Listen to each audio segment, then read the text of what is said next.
I'm Luke and welcome to Down from the Attic. Now, it's no secret that I love my vintage board games, though this episode we're not looking at a vintage board game, we're looking at a new game, though it's a remake of an absolute classic. All my new games are kept downstairs, so why am I up here? Anyway, let's head downstairs and let me show you Fireball Island, The Curse of Vul-Kar. This game's only been out since November and I have been itching to play and review this one for months. Fireball Island from Restoration Games is a reimagining of the 1986 classic game from Milton Bradley. I never owned an original copy of this. I don't think it was ever released in the UK, but I know a lot of you watching have fond memories of that game. Before this version came out, I'd been still on the cliff edge about possibly buying a classic copy of Fireball Island, but these regularly go for about £400 on eBay. And when this came up on Kickstarter, it was a no-brainer. I had to have this. It's been a long wait for this to arrive, but it's finally here. Let's take a look at it. First off, box art. I mean, look at this thing. It's stunning. I can't not look at this and not get that deep, giddy excitement about what's in store. This immediately feels like a classic game to me. The sort of hand-painted look that you just don't see on games anymore. There's a few geeky jokes on the inner box lid too. There's been a fair amount of complaints and criticism about the quality of the boxes. For me, they're perfectly fine. I don't plan on building a box fort out of them to hold the contents inside them. I don't have an issue with them. And speaking of contents, holy cow, this game has table presence and then some. The board, unlike the original, is comprised of 3 separate trays that form the island. There's little bridges and ladders, palm trees, ember marbles, fireballs, and of course, the big bad himself, Vul-Kar. Assembled, I mean, just look at it. It really is something special. The play pieces are small and light, but superbly detailed and all individual.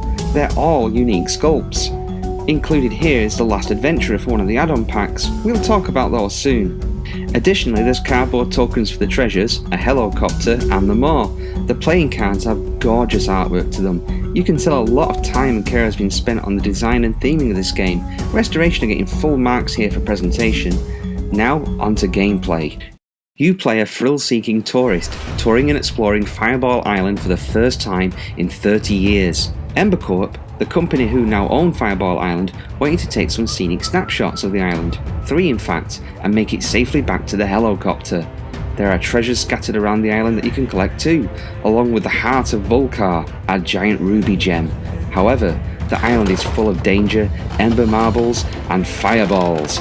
Will you make it off the island in time? Every player starts with their playpiece in the helicopter. Yes, it's called the helicopter. 2 action cards and a souvenir card. Players don't move by rolling a die, but by playing one of their action cards. These have a move value on them and another action. Having 2 means that the player has some choice about how far they want to move, and also when they wish to play a certain card with a certain action. For example, move 4 is the shortest distance you can move, but it allows you to grab all the treasures off the slabs you pass. Pretty useful. Move 12 prohibits you from collecting any treasures, but you can get a great distance across the board. Pretty useful when you want to get snapshots or race back to the helipad. Other actions include drawing a souvenir card and launching an ember marble. Again, you'll need to think carefully about when you want to play one of these launch ember marble cards, and which are the 6 ember marbles to launch, and which direction to launch it. The board is filled with channels and branching paths, so there's some skill and forward thinking to getting a marble to go exactly where you want it to. However, a lot of the action cards have this rotate symbol on them. This means that you can choose to rotate one item on the island, either a palm tree or Vul-Kar himself. Vul-Kar has 5 potential shoots to spit out of, but is only aligned with 3 at any time, and it's pure luck which channel the fireballs will come out of. You could rotate him so he's facing away from you and towards your opponents. Scattered around the island are these palm trees. At the base is what looks like a pinball flipper. You can use these to block paths you're on so you won't get hit, and similarly divert fireballs onto your enemies. These are incredibly useful, and through the majority of playthroughs I've played, underutilised. Most players will want to rotate Vul-Kar because, well, he looks impressive and the outcome is more easy to see. But you can be really sneaky with the trees and set up routes that wipe out your opponents. The trees definitely make a difference. Mixed in with the action cards are the Cataclysm cards. These cards, same as the action cards, can be played at the player's discretion, so again, planning when to play these is a tactic. You take all the fireballs currently in the scar and tip them down Vul-Kar. At the start of the game, there's only one marble in the scar. For every 3 cataclysms played, another fireball gets added, and when there's multiple flying out of Vul-Kar, it's manic fun.